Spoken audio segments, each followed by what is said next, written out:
Comparer la taille des planètes du système solaire, c'est facile avec cette représentation des astres à l'échelle.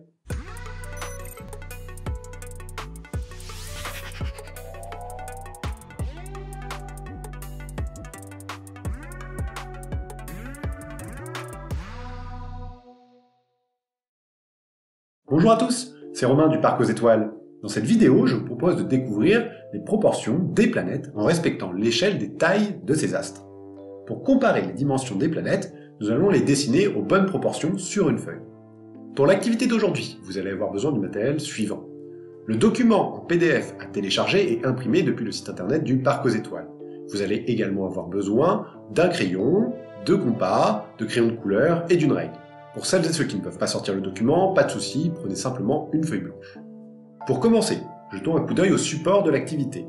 Nous avons sur celui-ci 4 cercles positionnés en bas de la page, légendés par le nom de la planète, et en dessous, vous allez trouver d'indiquer le diamètre de l'astre en kilomètres.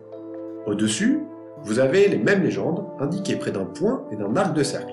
Ce sont les géantes gazeuses qui ne sont pas encore tracées, nous le ferons dans quelques instants.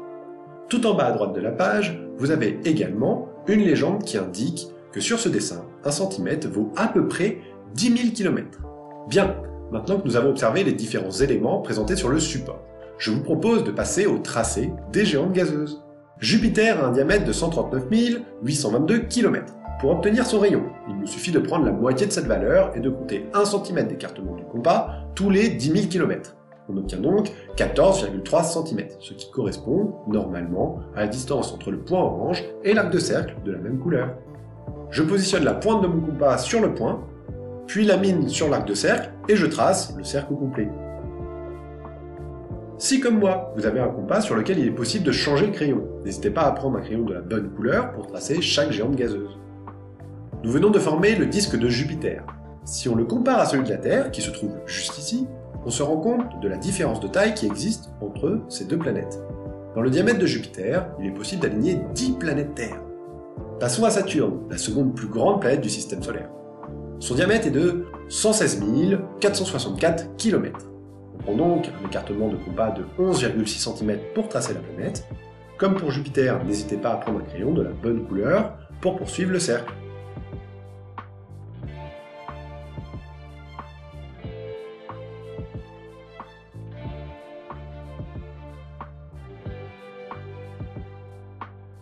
Le disque ainsi tracé nous donne le diamètre de Saturne, sans ses anneaux, qui ne font pas partie de la planète, mais qui sont des éléments en orbite autour de Saturne. Après Saturne, c'est le tour d'Uranus. C'est la troisième plus grande planète du système solaire, avec ses 50 724 km de diamètre. Son rayon est représenté ici, il vaut 5,1 cm. Prolongeons l'arc de cercle pour former le disque.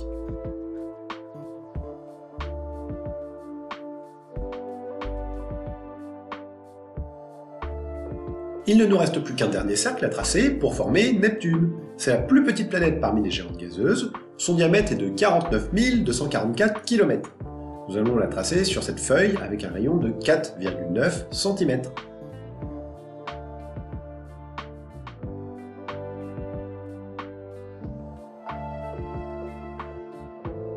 Toutes nos planètes sont à présent tracées. Nous pouvons ainsi comparer leur taille. Je ne vous ai pas fait tracer les planètes telluriques qui sont les plus petites et qui peuvent être complexes à tracer pour les plus jeunes. Toutefois, si vous n'avez pas pu imprimer le support, vous pouvez les tracer en prenant les valeurs suivantes pour l'écartement de votre compas. Mercure a un rayon de 5 mm. Vénus a un rayon de 1,2 cm. La Terre a un rayon de 1,3 cm. Et enfin Mars a un rayon de 7 mm. En regardant ce dessin, nous pouvons faire le constat suivant. Les planètes telluriques, celles faites de roches, sont plus petites que les planètes gazeuses. Il n'y a pas de suite logique concernant l'ordre de taille des planètes telluriques. Mercure et Mars sont les deux plus petites planètes solides, et elles encadrent deux autres planètes, la Terre et Vénus, qui sont à peu près de la même taille. En revanche, pour les géantes gazeuses, nous avons de la chance, car elles sont organisées de la plus grande, qui est Jupiter, à la plus petite, Neptune, lors de la formation du système solaire. Nous pouvons en déduire le point suivant.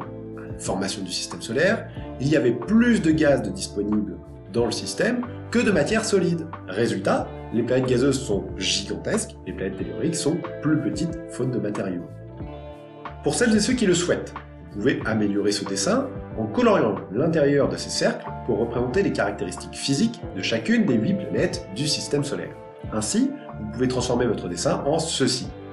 Le but n'est pas de reproduire parfaitement chaque planète, mais bien de mettre en évidence les éléments clés de l'astre, comme la tache rouge de Jupiter, l'atmosphère jaune-blanchâtre de Vénus, les continents et les océans de la Terre, ou les teintes bleues d'Uranus et de Neptune.